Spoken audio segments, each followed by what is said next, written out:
This is Fortress on a Hill. Thank you for joining us. I'm Henry. And I'm Danny. We're here to tear apart recent stories about our nation's armed forces and our veterans. We hope you'll take a critical look at what's happening with our military, and we hope you enjoy the show. Now, let's get started.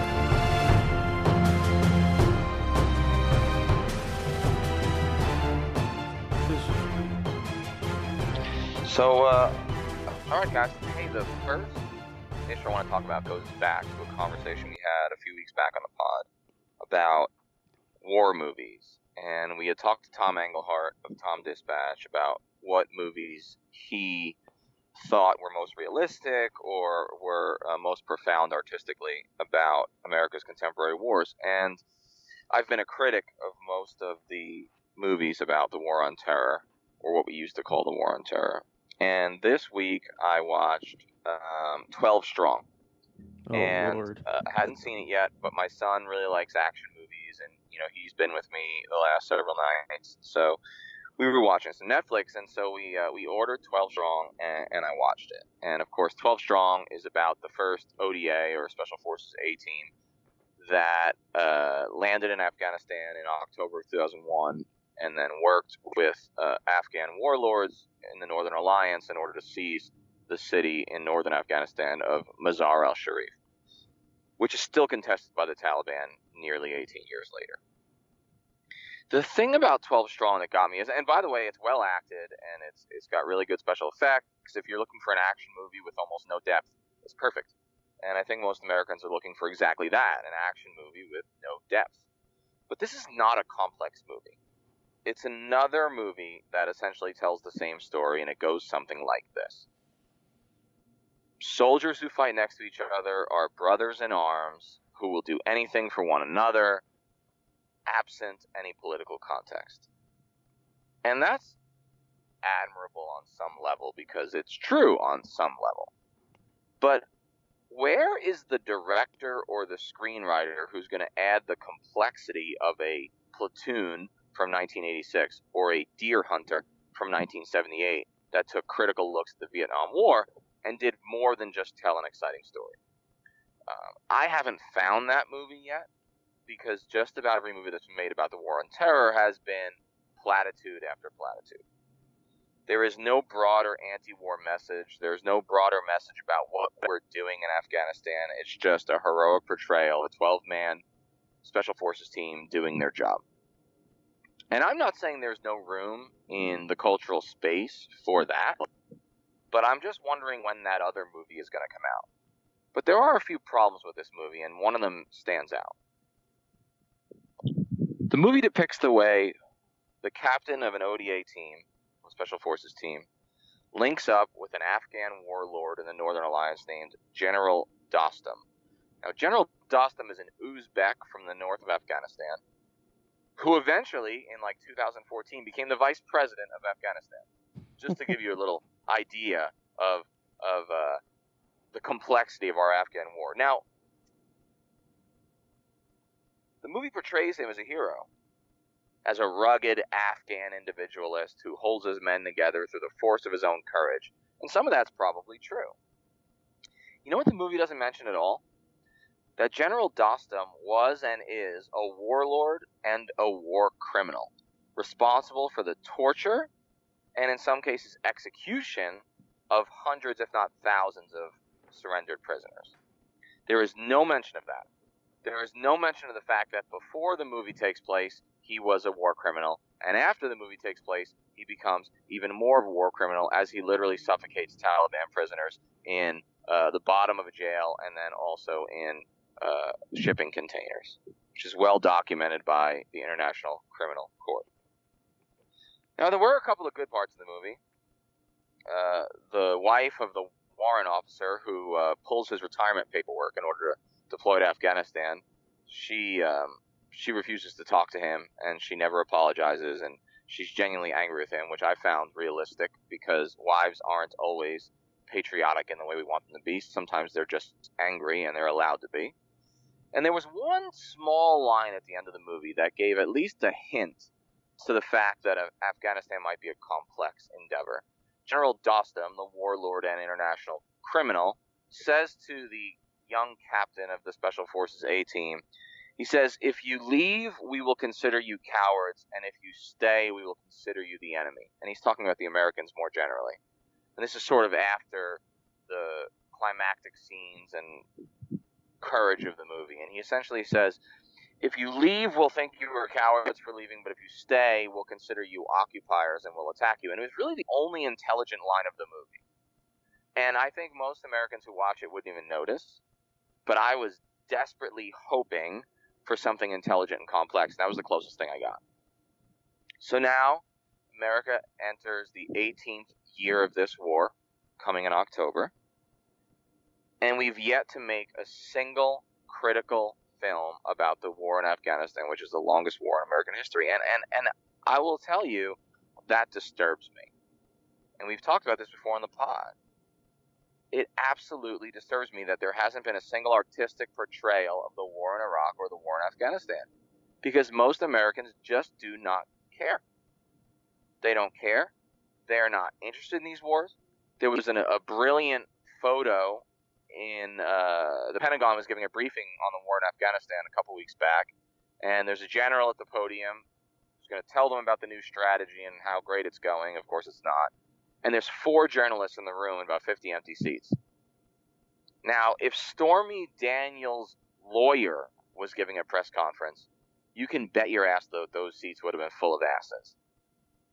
But because it's the war in Afghanistan, no one gives a shit. And why should they give a shit?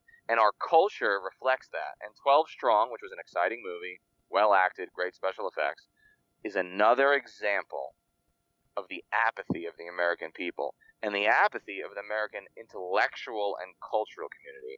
And so I guess my point is I was disappointed again, and I expect to be disappointed in the future. I read a article about that movie a while ago that talked about the horseback charge that Chris Hemsworth and his guys made in that movie while shooting their rifles from the backs of their horses. On automatic, apparently, as well, which is strange because our M4s don't fire on automatic. But No. But they asked the author about that, and is that does anything at all in the actual story of those guys give evidence to say this charge actually happened? And he said no. As it was filmed, nothing like that actually happened in his book. But yet it got added in there. And I would imagine that similar other artistic pushes really help those kind of movies depict exactly what you're talking about in terms of the stereotypical brother and brother struggle, the universality of being at war, without actually talking about anything more. And again, we want to believe that our Special Forces guys are absolutely indestructible. Doing things like that sits in the hearts and minds of people like your kid, it can be really powerful. Absolutely. And and what's the point of embellishing a story that's already so exciting? I mean, the book is exciting. The story is exciting. It's really phenomenal what this original 12-man team did. Why do we have to embellish it? Why do we have to have them firing their rifles on automatic with accuracy from the backs of horses when they neither fired their rifles from the backs of horses, nor did their rifles have the capacity for automatic, nor if they did fire them, could they be accurate? Yep. What's the point? I don't understand why you would make those 3 terrible errors, because you're lying to the American people. Our soldiers have done enough heroic things to make 50 movies about the wars we've fought. So why embellish it? Who does it serve? To me, it's a dereliction of duty on the part of these screenwriters. It's I know that there's always been artistic license in movies, but I just feel like it's inappropriate, especially when it ignores the war criminal at the center of the movie. Yeah. The movie could have still told the same story, but it could have hinted at the fact that, you know what, some of our allies in Afghanistan are bad dudes. And that would have been the kind of nuance that America needs when it watches war movies. Yeah, it's just propaganda. I unless I have a good feeling or somebody's told me they recommend a movie, I just don't even try anymore. It's not worth my time.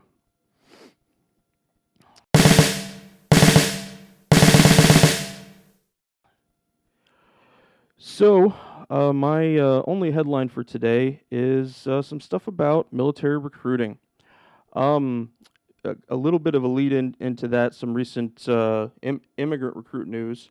There was a recent headline that around 40 foreign-born recruits for the Army has been discharged. It's unclear to me whether the recruits had anything to do at all with the Trump administration's policies towards immigrants, but it could, given the closure of the customs and immigration offices near U.S. Army basic training spots. It's possible that these discharges came just from background check issues, or simply that the recruit didn't attend basic training within 3 years, which also legally mandates discharge. Um, the program, it's known by a weird acronym, MAVNI, Military Accessions Vital to National Interest. Now, the program itself is no longer accepting applications, but there are about 1,200 guys that are still in line for their background checks. So, and truthfully, the fact that it's no longer accepting applications is probably more related to issues trying to vet those foreign recruits than anything that Trump has chosen to do, as the Obama administration suspended the program originally due to background check concerns. There were rumors that a recruit with an unacceptable background, possibly a terrorist or someone related to terrorists, was admitted despite the thorough vetting procedures, and that's why they halted it.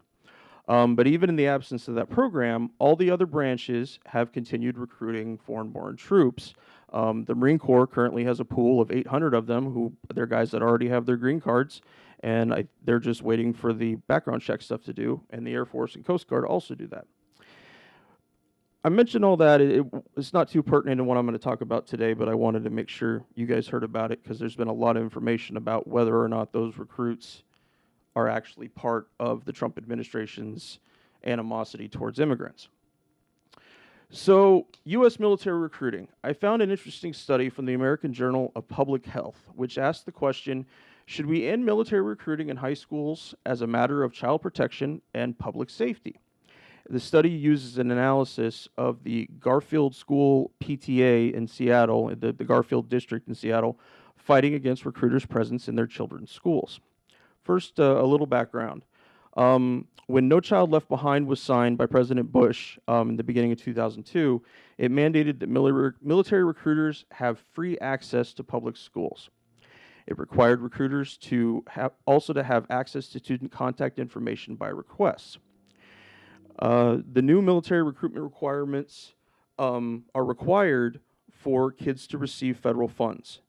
And as far as the access goes, and it's kind of a weird rule, schools must provide military recruiters the same access to secondary school students that is provided to post-secondary educational institutions or to prospective employers. In other words, colleges can come and employers can come, and that means recruiters can come too. Whatever rules that the colleges are abiding by, the recruiters have to abide by as well, but they can't just create a blanket exception where they don't allow recruiters to come at all.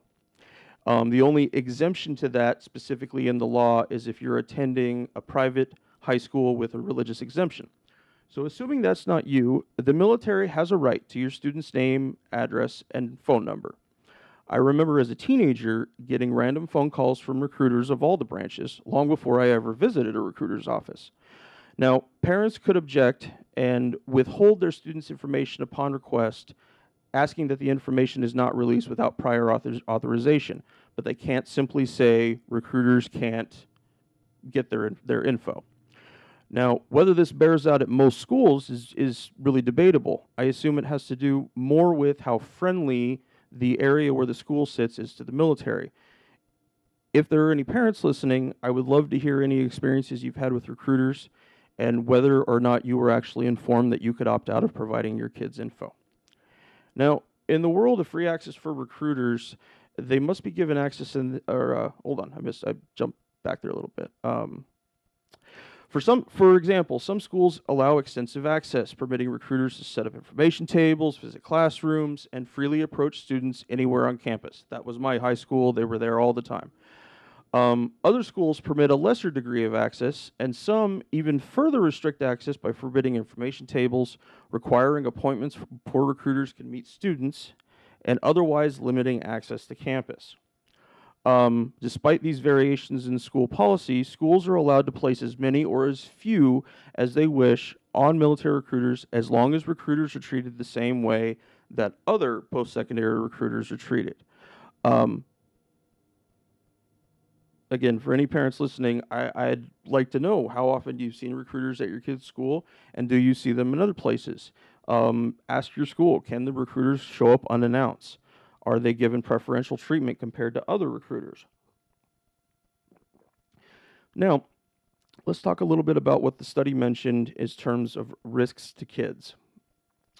Adults in the active military service are reported to experience increased mental health risks, including stress, substance abuse, and suicide.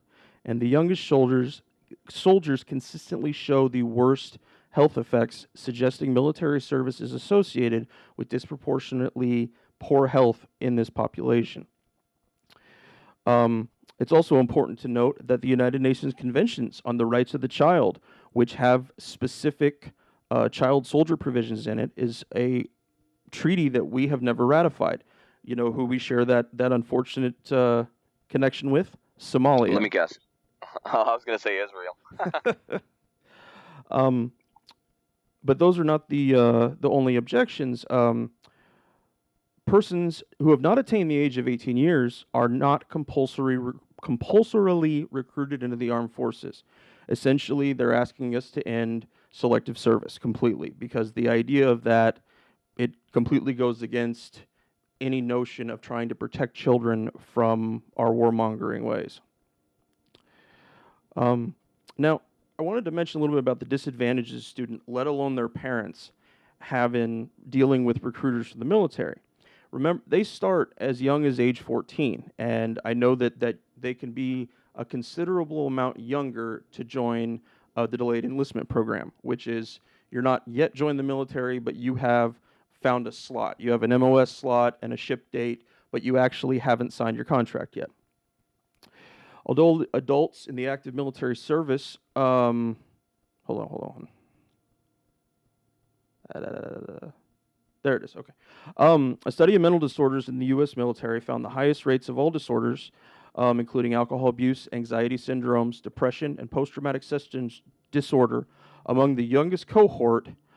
Another study found that younger soldiers had 30 to 60% more substance abuse disorders than did older soldiers, and young women in particular had the highest incident of attempted suicide or self-inflicted injuries. The youngest group of veterans also experienced a 26% increase in suicides from 2005 to 2007, hence where we are today with our suicide rate. We also know that the youngest active duty military personnel engage in the riskiest sexual behaviors, and almost 1/3 of first births to active duty females to women are to women younger than 21 years of age. We're getting into the fanciest ways of saying the dumb shit that kids do, teenagers do, young adults do, but now they do it with a paycheck and an assault rifle in hand. These are all consequences on the well-being and long-term health of placing a child, a teenager, in a position of authority without any real-life experience. Continually going after poor recruits and recruits of color, given their high numbers over presence in U.S. society, recruiters are able to push a sort of backdoor draft as the benefits to military service will be much more advantageous to poor people or people of color. So aside from official visits to our schools, how do recruiters pursue our kids? These are a couple examples from the U.S. Army School Recruiting Handbook. Quote, recruiters, like infantrymen, must move, shoot, and communicate. The objective is to assist recruiters with programs and services so they can effectively penetrate the school market. Be so helpful and so much a part of the school scene that you are in constant demand. Attend athletic events at the high school. Deliver donuts and coffee to the faculty once a month. Offer to be a timekeeper at football games.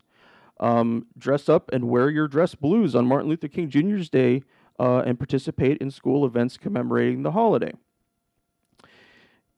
These behaviors that I'm talking about here, they're remarkably similar with behaviors psychologists characterize as predatory grooming, which is defined as the process by which a child is befriended by a would-be abuser in an attempt to gain the child's confidence and trust, enabling to get the child to acquiesce to abusive activity. Before they did these rules in Seattle, recruiters chaperone dances, tutored kids, coach football teams, ride buses to and from school, all in an effort just to get near kids. In other parts of the state, they volunteer to teach gym classes, sponsor climbing walls, bring large armored vehicles to campuses to create a sensation, and infuse counseling offices with the ASVAB. The ASVAB is the test you take before you enter the military to assist young people in making career choices. Nothing in the manual advises recruiters to reveal the risks their prospects face, neither the physical hazards on the battlefield nor the psychological trauma and its after effects. So, let's say you're a parent and you've opted your child out of giving personal information to recruiters. Does that mean that the recruiters stop at that point? Nope, not a fucking chance. Despite the privacy provisions, the Army Manual instructs high school recruiters to intentionally circumvent the law. Quote, lead generation is what makes prospecting possible. Prospecting. Asking a school official for a student directory is one example of lead generation. Be creative if the school doesn't release a list. Consider, for example, contacting the company that produces senior photos. Man, I'd be so fucking pissed if somebody did that to my kid. If necessary, have your future soldiers, guys that have already signed up in delayed enlistment or maybe have already joined, and have them look through a yearbook, identify their friends and acquaintances with a phone number, an email address, or any other information they can provide. Use the phone book itself. This kind of information gathering can establish contact with an otherwise hard-to-find lead. Establishing strong relationships with centers of influence, such as yearbook photographers, school officials, and future soldiers, ensure you have a constant, reliable source of leads. So, here's the best part of the story. We got through the shitty part. Here's the best part. So, what did this school do to fight back against the presence of recruiters among their children? First, recruiter visits were limited to one per semester. Visits had to be notified in advance, and recruiters lost the ability to walk through the school on their own to speak with students.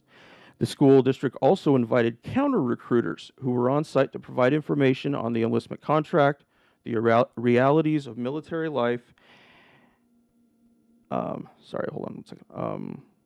alternatives to the military for funding college.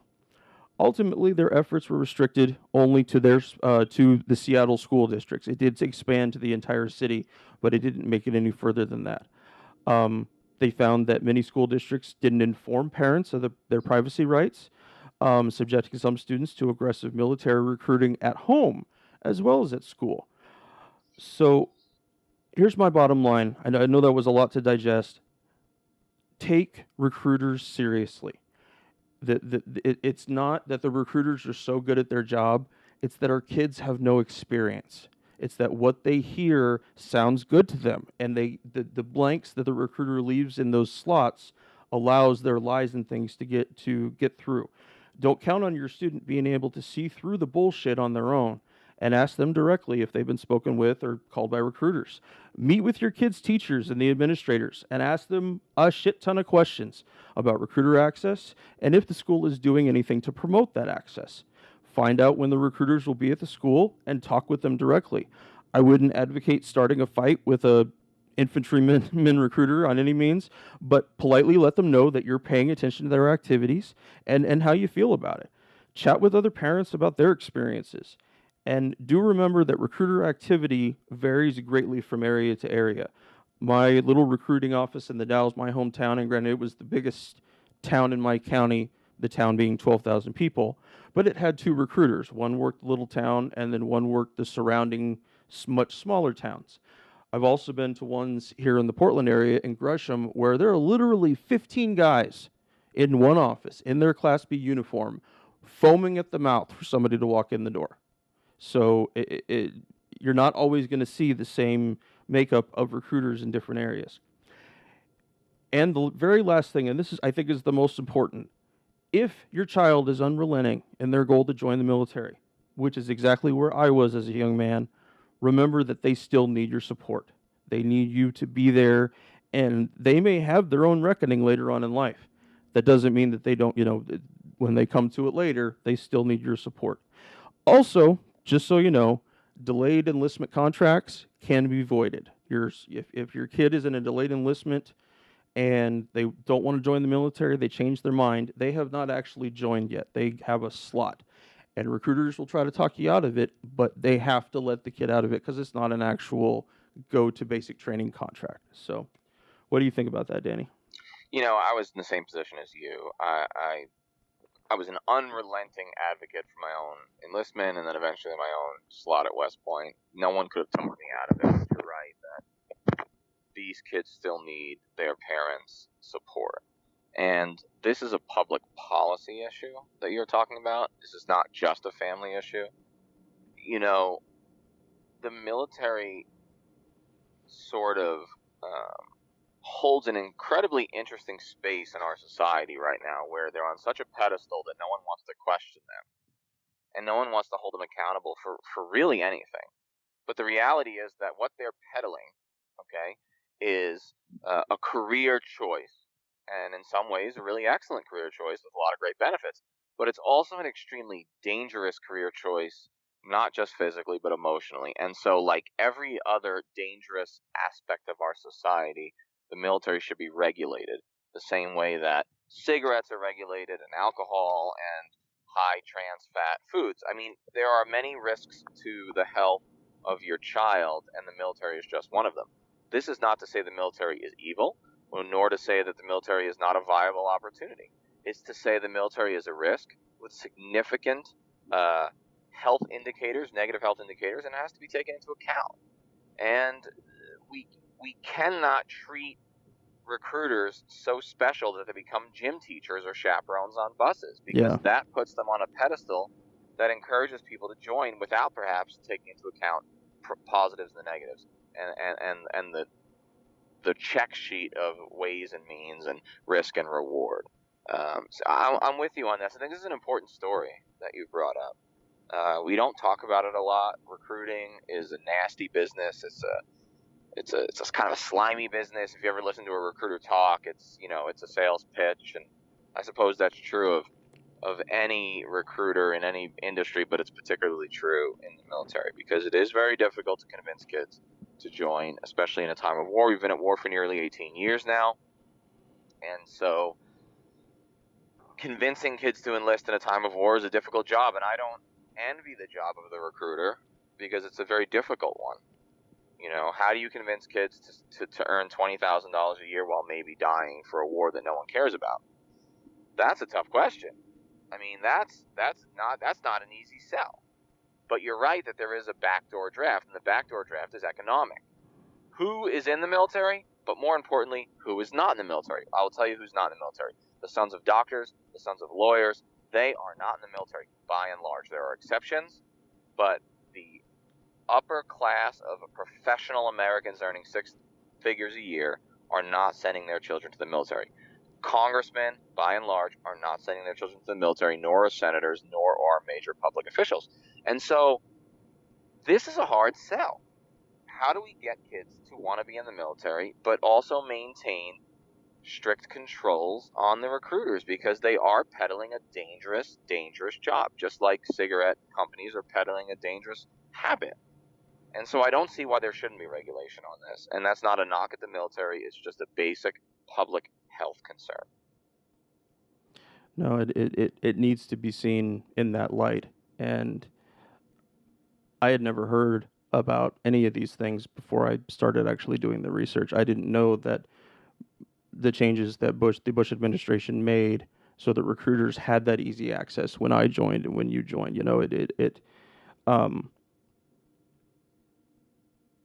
Also, recruiters have a very quick revolving door. I don't mean that specifically like recruiting's a tough job. Even with as hard as most jobs in the military are, recruiting's a tough job. But most of guys do 2.5, 3-year tours, and then they go back to whatever their regular job is.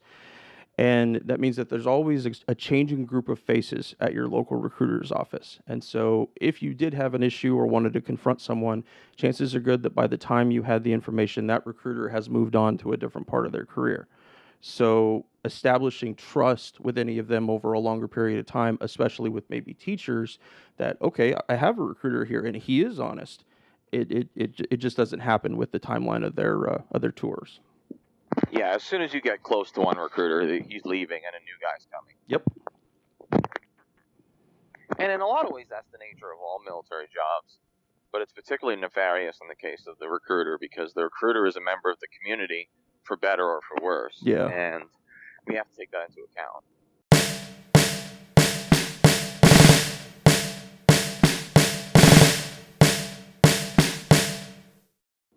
My last headline, and our last headline for the day, involves the Supreme Court.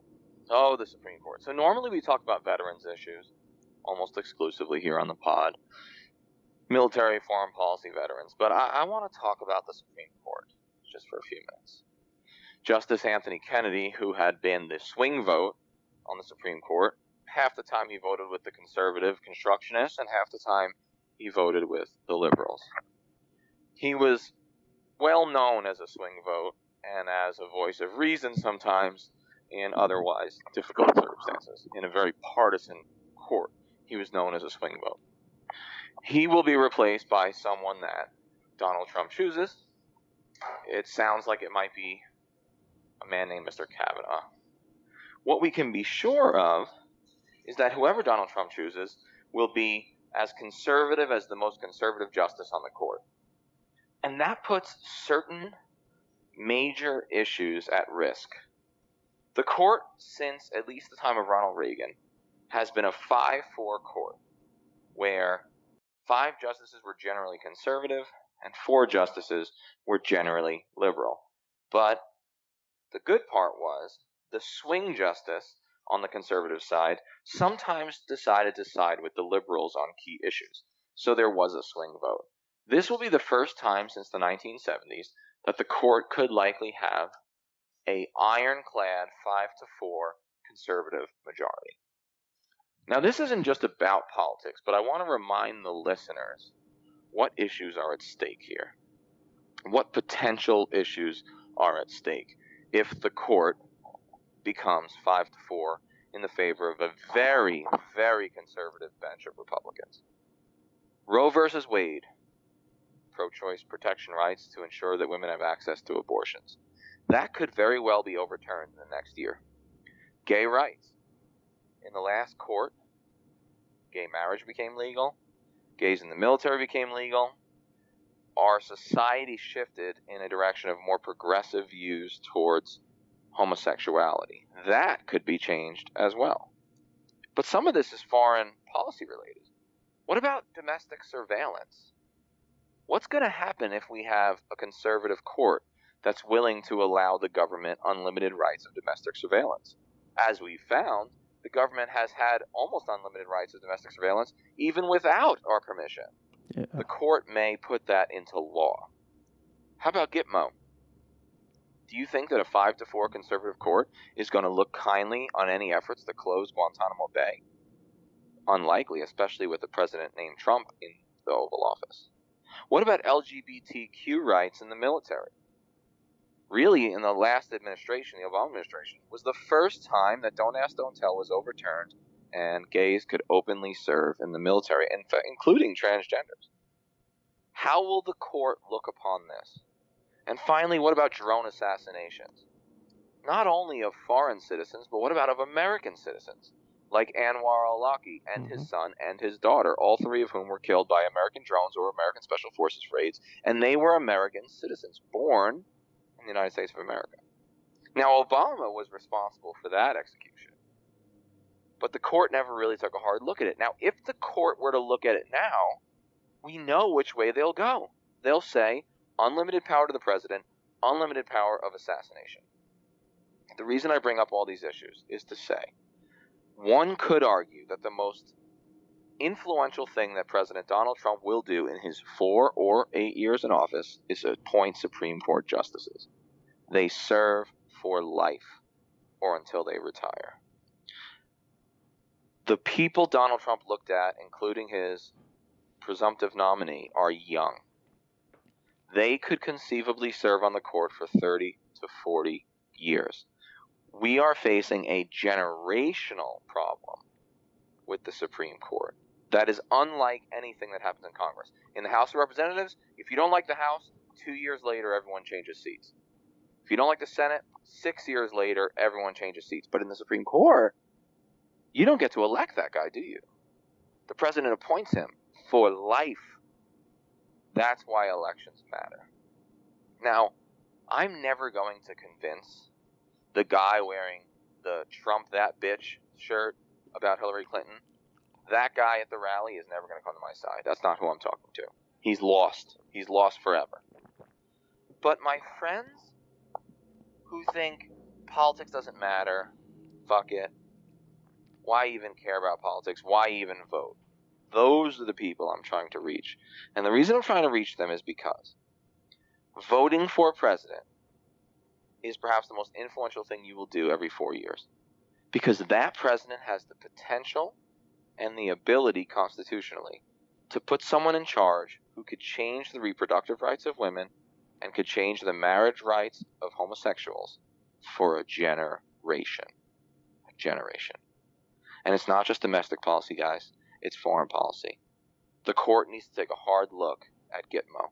The court needs to take a hard look at domestic surveillance. And the court needs to take a hard look at drone assassinations overseas and domestically eventually. What should we expect from this court? I have a lot of reason for pessimism. The bottom line is this. Mitch McConnell, the Senate Majority Leader, stole a Supreme Court seat from Barack Obama and the Democrats, unconstitutionally so, using the rules of the Senate to essentially obviate the Constitution. The question now is whether the Democrats will fight back. I'm not hopeful that they will, because in their attempts to be amenable and to be constitutional, they tend to follow the rules and give in. Maybe that's the right thing. Maybe it's not. But if you care about the reproductive rights of women, if you care about the rights of homosexuals to marry and adopt children and live a normal life, it's time to call your congressman, kids. It's time to get out there on the street. It's time to bring out the pink pussy hats, march on Washington, and start talking, because the thing is, this appointment to the Supreme Court is going to affect you for the rest of your adult life. Yeah, and there's, questioning whether Congress did the appropriate AUMF for certain conflicts, corporate rights immensely in all kinds of different ways that I'm sure we can't even think about right now. Right. Gun laws, about making guns easier to access, fewer restrictions, fewer background checks, all that stuff. And just seeing the example that Trump has laid out so far with his first 18 months in office, there's nothing off the table. There's nothing in our society that he would not, that through his justices, that could not be crushed in that way, I don't think. So. You're right. You're right. I didn't even list all the issues. You brought up some really good ones. Yeah, who's going to look at the authorization of military force? Who's going to look at the president's ability to wage war unilaterally and indefinitely? This is the story of our time, and so that's why I'm talking about the Supreme Court. And I don't usually talk about domestic issues. I don't usually show my flag domestically when it comes to politics. But the bottom line is, this is really scary. This is really scary. And you know what's even scarier? The next two oldest justices are Ruth Bader Ginsburg, who's about 85, and Justice Souter, who's about 80. All the Republicans are pretty young. Yeah. So the next two to retire and or, God forbid, die are also liberals. So in our lifetime, even in the case of an 8-year Trump administration, we could see legitimately a 7-2 court in favor of conservatives. It would take at least a generation and a half to overcome that. Yeah. What about FDR's move to try to expand the court? Do you think that could actually happen under a Democratic president? It's a dangerous move. FDR had his reasons for pushing that. He felt that the New Deal and overcoming the Depression was important enough to warrant such extreme measures, but it's really arguable whether that's constitutional for the president to expand the court. I'm really skeptical of such a move because it would be really easy for the Republicans to paint that as illegal, and they might be right. Then again, desperate times call for desperate measures. So I'm not calling for a packing of the court, as it was called back in the 1930s. But I do think that we need to go outside the normal system because we don't have the ability to influence the president. The president gets to essentially unilaterally make that choice. So the only check on this is Congress, because Congress ultimately has to provide a majority vote of 51. Used to be 60, but now they only need 51 votes to ratify or to accept the justice. So I think our best bet right now is grassroots action with our senators. And there are a few swing senators out there. If you live in Maine, pay attention to Republican Susan Collins. She's pro-life, and she's a moderate Republican. If you live in Alaska, pay attention to Senator Lisa Murkowski. She's pro-life. She's a moderate Republican. If those two women flip to the Democratic side, Trump will not get the justice of his choice. Okay? In these moments, individual personalities start to matter. So, Maine people, Susan Collins, call her office. Alaska people, Lisa Murkowski, call her office. Okay, these are rational women who have the potential, not the guarantee, but the potential to flip and the potential to ask for a more moderate justice, which is all we're asking for. No one expects a liberal justice from Donald Trump. No. We're asking for something moderate, something that doesn't take away the right of women to choose, something that doesn't take away the rights of homosexuals to marry and live as normal citizens in our society. Yep, that's all we want. It doesn't have to be somebody who's absolutely huge to the left. I don't even know that it should be if we had our choice. No, I think what we're talking about is what we always talk about, which is it's time to be a citizen, folks. Citizenship is an obligation as well as a responsibility, and it is time to be a citizen. It's time Absolutely. to step up, and you may have to do a little more than like something on Facebook or forward something on your email. This is a time for citizenship. This is probably the moment you're going to talk about with your children someday, about the most influential political moment in your life. It's probably right now, okay? I hope it's right now, because if it's not, then things are about to get way worse. You're going to have to answer for the decisions that you take now. You're going to have to answer for the actions you take now to your grandkids. So step up, be a citizen, disagree with us if you want, but just be active. I don't expect that all our listeners are going to agree with everything we say. We're giving our opinion. That's all we're giving. We're not speaking for the Army. We're not speaking for the Department of Defense. We're speaking for ourselves. If you disagree with us, take action on the other side. But be a citizen. Be an engaged and informed citizen. That's what we're asking. That's what we're asking every single week on the pod. Yep, that's what our country needs, now more than ever. Thank you for joining us today. Please come join the conversation at www.fortressonahill.com.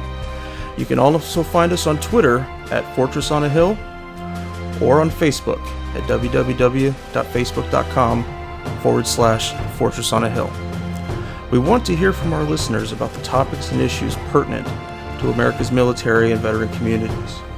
And last but certainly not least, analyze your news and its sources very closely. Verify everything you read. And remember that no one, no matter how powerful, are above criticism, especially those with the power to send others into harm's way. We'll see you next time.